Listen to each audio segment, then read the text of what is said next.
Ақпан бізді жылы ауа райымен қуантуда. Қыстың соңғы айында күннің көзі жылынып, көктемге дайындықта ерекше жүріп жатыр. 3-ші мегаполисті көріктендіруге ондаған жұмысшы білек сыбана кірісуде. Желтоқсан көшесіне 50 роза гүлі отырғызылса, Арғынбеков, Өтегенов көшелеріне тазалық жұмыстары мен ағаш бұтау сынды іс-шаралар таңертеңнен бастау алған. Мұндағы қарағай мен қаратал ағаштары да қала көшелеріне біршама сән берген.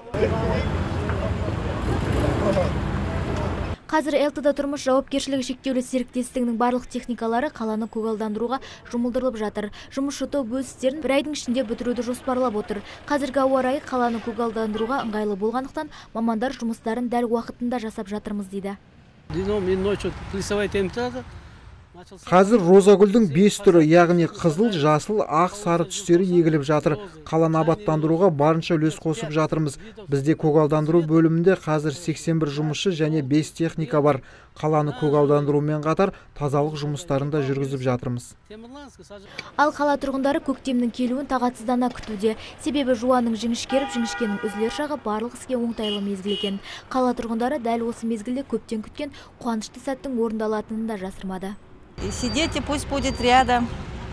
Семья будет все хорошо. Тем мезгілі өте ұнайды. Себебі бұл уақытта төл мерекеміз, жаңа жылымыз болады. Барлығы жақсы болсын ең бастысы. Міне жақында ғана пәтер беруге уәде етті.